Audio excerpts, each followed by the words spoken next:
जनतेचा आधार लेखणीची धार आज की तेज खबर आपले न्यूज चॅनल स्वागत। रेंदाळ प्रभाग 4 पोटनिवडणुकीसाठी वैशाली पुजारी यांच्या प्रचारांचा जोरदार शुभारंभ। पाहूया सविस्तर। श्री राम मंदिरात पूजन, मान्यवरांच्या उपस्थितीत विकासाला प्राधान्य देण्याचे आवाहन। रेंदाळ ग्रामपंचायत प्रभाग क्रमांक 4 पोटनिवडणुकीच्या पार्श्वभूमीवर रेंदाळ विकास आघाडीच्या अधिकृत उमेदवार सौ वैशाली काशीलिंग पुजारी चिन्ह ऑटो रिक्षा यांच्या प्रचारांचा शुभारंभ आज गुरुवार 23 एप्रिल 2026 रोजी सकाळी 9 वाजता श्री राम मंदिर रेंदाळ येथे उत्साहात पार पडला। कार्यक्रमाची सुरुवात जाहिरात पूजन व मूर्तीपूजनाने झाली। हे पूजन श्री तानाजी महाराज यांच्या हस्ते करण्यात आले।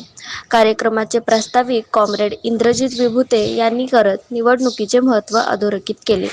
या कार्यक्रमाच्या अध्यक्षस्थानी माजी जिल्हा परिषद सदस्य माननीय श्री विलासरावजी खानविलकर होते।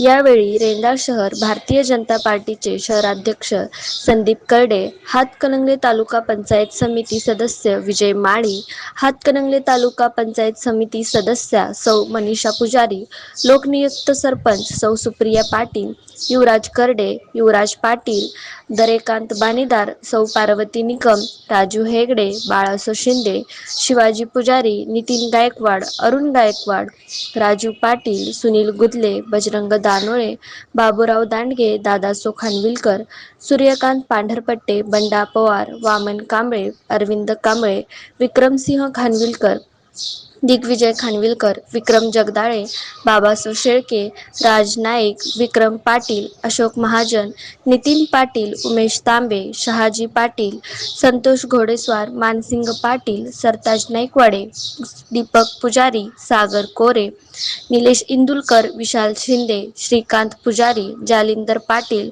चंद्रकांत यादव, संदीप पुजारी, युवराज पवार, प्रदीप माळी, चंद्रकांत पाटील, शिवाजी पाटील, विशाल मोरे यांच्यासह इतर मान्यवर उपस्थित होते। उपस्थित मान्यवरांनी सौ वैशाली पुजारी यांच्या विजयासाठी शुभेच्छा देत मतदारांनी विकासाला प्राधान्य देण्याचे आवाहन केले। कार्यक्रमास ग्रामस्थांचा उत्स्फूर्त प्रतिसाद लाभला। आणि म्हणून येणाऱ्या 28 तारखेला जे काही मतदान होणार आहे त्या मतदानाच्या दिवशी आपण सर्व मतदार बंधूंनी रिक्षा या चिन्हासमोरील सौ वैशाली काशीलिंग पुजारी यांना भरघोस मताने निवडून देऊन या विकासाला पुन्हा एकदा गती द्यावी असे या ठिकाणी मी सर्वांना आवाहन करतो आणि